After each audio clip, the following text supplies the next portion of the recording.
নিজের পায়ে দাঁড়াইতে না পারেন, কষ্ট করতে না পারেন, সফল হইতে না পারেন, জীবন যে কত কষ্টের হইতে পারে এটাই। এখন তো স্টুডেন্ট অবস্থায় আছেন, নিশ্চয়ই আপনারা বাবা মার উপরে ডিপেন্ড করে আছেন বা ভাইয়ের উপরে ডিপেন্ড করে আছেন, কিন্তু বেশি দিন না, আপনাদের কিন্তু 3 বছর পরেই আপনাদেরকে একা ছেড়ে দেওয়া হবে। সুতরাং এর পরবর্তী জীবনটা যেন কষ্টের না হয়। এবং এখন তো বাবা মার সাথে থাকেন, মানুষ এখনো আপনার সাথে বেইমানি করা শুরু করে নাই।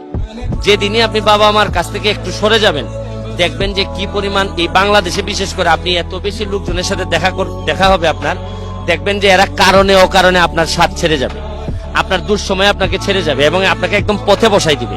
আর একটা কথা, লাস্ট কথা বলে যাই, ঘাম কখনো প্রতারণা করে না। যে জায়গায় পারেন ঘামের মধ্য দিয়ে যদি সফলতা অর্জন করতে পারেন, মনে রাখবেন আপনাকে দিয়ে কিন্তু ইতিহাস বদলানো সম্ভব। আমি জীবনে যত ঘাম ফেলছি, আমার কাছে মনে হয় যে আমার এমপি হওয়া, ব্যারিস্টার হওয়া, সফল হওয়া সবই আমি ঘাম দিয়ে যদি তুলনা করি, মনে হয় না আমার মতো ঘাম অন্য কেউ ফেলছে।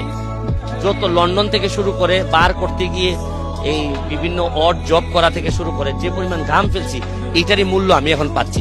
আমি কিন্তু ওভার ট্যালেন্ট কোনো ছেলে না, আমি একেবারে কষ্ট করে করে আসছি। অনেকে আছে সুপার ট্যালেন্টেড, ধরেন সচিন টেন্ডুলকার, সে কিন্তু আমার কাছে মনে হয় যে বাই বর্ণই সে ট্যালেন্টেড, কিন্তু আমার মধ্যে ছিল ওই রকম কোনো ট্যালেন্ট আমার মধ্যে ছিল না। আমি কষ্ট করে করেই এই জায়গা।